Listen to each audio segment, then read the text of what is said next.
My name is Cindy Lewis, and I've been a part of Mentorship Programs personally for many years. I've been a mentor and a mentee, and I've seen the value within the program, and I'd like to share with you how mentoring programs build leaders. The majority of leaders attribute their success in whole or in part, to the mentoring that they have received. Mentor, the term, actually has existed for a long time because the story of the Odyssey brought the idea of mentorship through the character Mentor, as he took care of Odysseus' son whenever he left to go on a 10-year journey. We use the term mentor now as one that is older and more experienced, helping a less experienced person. Mentorship programs have the potential to develop effective leaders, benefiting the organization with the use of formal and informal approaches, specific leadership behaviors, and professional development activities. Formal mentorship programs are highly structured. They have defined parameters and goals for the mentor and the mentee. The mentor-mentee is usually an assigned relationship, and mentors can volunteer, or they can also be required to participate in the program. Bureau of Land Management has both formal and informal mentorship programs. The mentors are on a volunteer basis, and they use the program to recruit and retain talent within the agency, leaving a lasting legacy for the Bureau of Land Management. State Farm also has formal and informal mentoring programs, just like the Bureau of Land Management. However, they also have an employee resource group. And in that group, there are volunteers that come together to network, and they also use that time for personal development. Informal mentorship programs happen naturally. Sometimes they're guided. There's no specific structure. That's up to the mentor and the mentee. They can be long-term, short-term, or spontaneous relationships. A survey by Reagans and Cotton went into research formal and informal mentorship programs.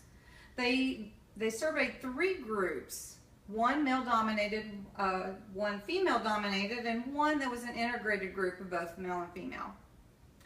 All 3 groups reported that they felt that the informal mentorship program gave them greater benefits.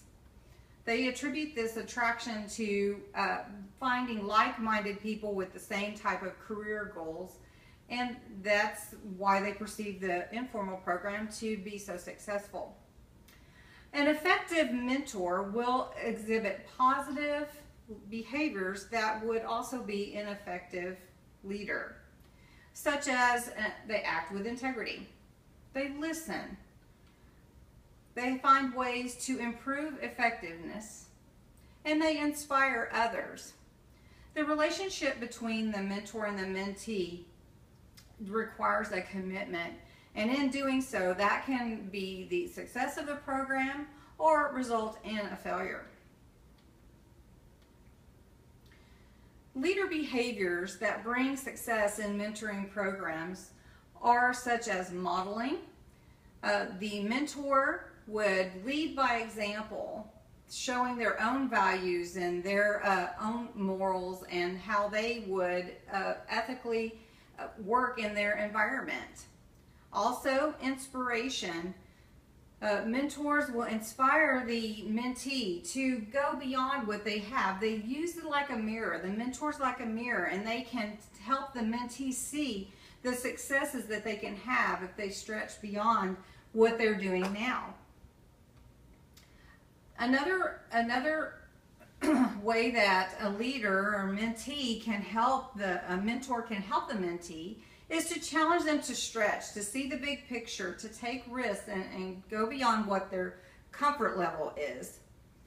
Also, they empower the mentees. They enable them, they support them, encourage them, and They encourage and recognize their successes.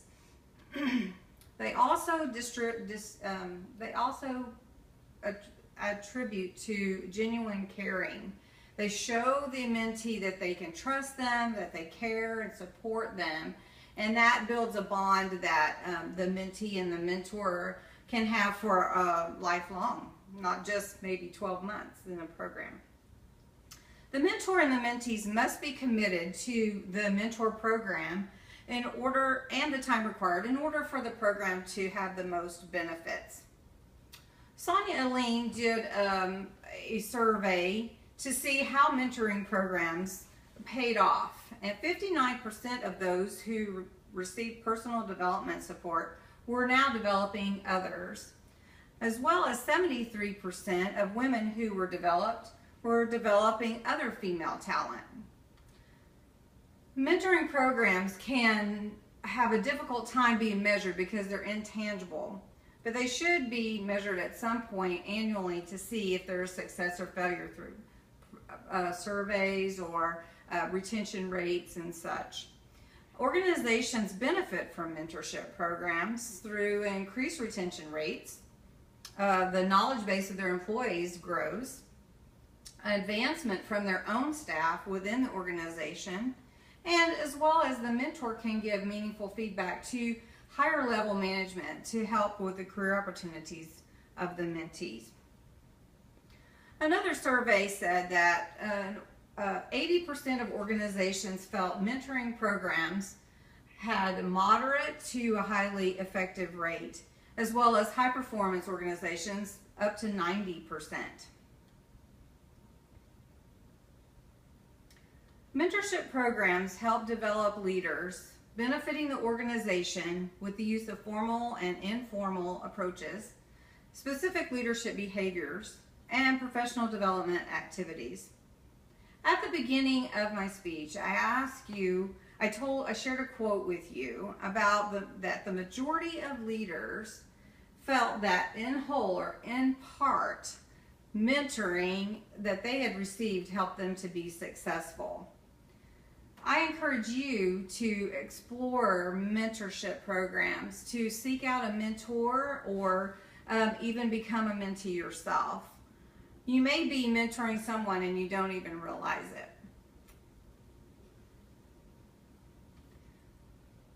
In self-reflection, I came to NSU after I completed my associate degree in business at TCC.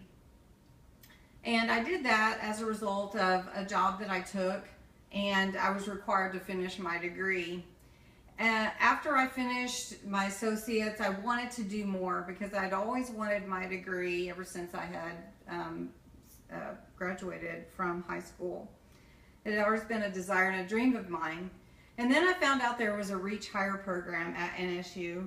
And because the Reach Higher program is centered to help full-time working adults get their degrees, I felt like that program was for me.